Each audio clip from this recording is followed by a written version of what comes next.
जय हिंद प्यारे बच्चे, नमस्कार। तो कैसे आप सब प्यारे बच्चे। आज के क्लास में वास्तविक संख्या यानी क्लास 10th का वास्तविक संख्या का यानी कि जो पहला वीडियो है यानी पहला क्लास जो है यानी कि स्टार्ट हो रहा है।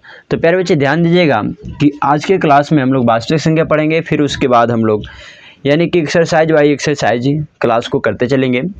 तो आइए ध्यान दीजिएगा कि वास्तविक संख्या क्या है। यानी कि सबसे पहली बात इसमें हम लोग पढ़ेंगे पूर्ण संख्या क्या है। तो प्यारे बच्चे ध्यान दीजिएगा यानी कि पूर्णांक संख्या क्या है, ठीक है।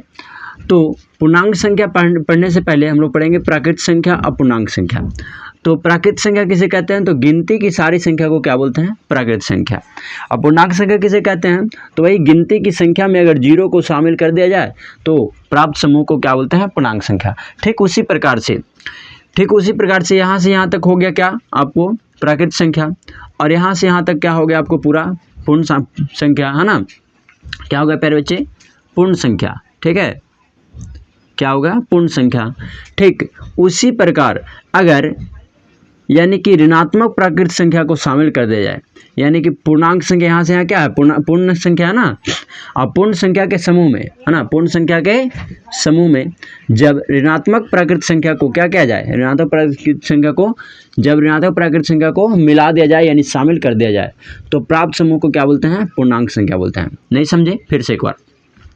यहाँ से यहाँ तक क्या हो गया? प्राकृत संख्या। जीरो को शामिल कर दिया तो क्या हो गया? पूर्ण संख्या। अगर उसमें ऋणात्मक प्राकृत संख्या को अगर शामिल कर दिया जाए तो ये पूरी जो संख्या बन गई ये क्या कहलाएगी? आपको पूर्णांक संख्या कहलाएगी। अब समझ आ गया? ठीक है। चलिए उसी प्रकार से पूर्णांक संख्या कितने प्रकार के होते हैं? दो प्रकार के। एक होते हैं ऋणात्मक पूर्णांक संख्या और एक होते हैं धनात्मक पूर्णांक संख्या। एक होता है ऋणात्मक पूर्णांक संख्या और एक होता है धनात्मक पूर्णांक संख्या। चलिए ध्यान दीजिएगा। तो प्यारे बच्चे ध्यान दीजिएगा कि ऋणात्मक पूर्णांक संख्या किसे कहते हैं? तो वैसा पूर्णांक संख्या जो जीरो से क्या होते हैं? छोटा। यानी कि जीरो से क्या होते हैं? छोटा। ये सभी क्या है? ऋणात्मक, है ना। और जीरो से जो होते हैं बड़ा, उसे क्या कहते हैं? धनात्मक। चलिए ध्यान दीजिएगा धनात्मक पूर्णांक संख्या किसे कहते हैं? तो वैसा पूर्णांक संख्या जो जीरो से क्या होते हैं? बड़ा। जीरो से क्या होते हैं? बड़ा, उसे क्या कहते हैं? धनात्मक पूर्णांक संख्या। ध्यान दीजिएगा जो जीरो से क्या होते हैं? बड़ा, ये सभी क्या है? धनात्मक। और जो जीरो से क्या होते हैं? छोटा, ये सभी क्या है? ऋणात्मक पूर्णांक संख्या। चलिए आगे। वास्तविक संख्या किसे कहते हैं? तो परिमेय संख्या और अपरिमेय संख्या के समूह को क्या कहते हैं? वास्तविक संख्या कहते हैं। प्यारे बच्चे ध्यान दीजिएगा कि परिमेय संख्या और अपरिमेय संख्या के समूह को क्या बोलते हैं? वास्तविक संख्या बोलते हैं। ठीक है। तो यही हम लोग को पढ़ना था कि वास्तविक संख्या किसे कहते हैं। तो वास्तविक संख्या, परिमेय संख्या और अपरिमेय संख्या के समूह को क्या बोलते हैं? वास्तविक संख्या।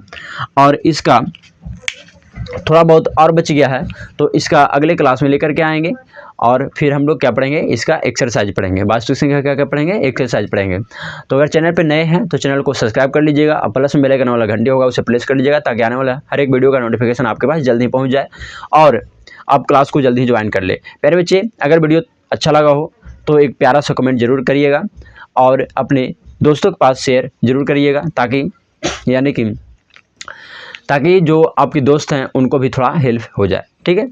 तो फिर आप इसको पहले क्या कर लीजिए? स्क्रीनशॉट कर लीजिए। ठीक है। आप इसे स्क्रीनशॉट कर लीजिए और इसे कॉपी के पहले पन्ने में लिख लीजिएगा यानी वास्तविक संख्या लिख करके उसके नीचे ये सारा कुछ लिख लेना है। और उसके बाद प्यारे बच्चे आपको यानी कि इसका एक्सरसाइज भी इसी प्रकार से हम लोग बनाते चलेंगे। तो मिलते हैं फिर नेक्स्ट वीडियो में, तब तक के लिए धन्यवाद।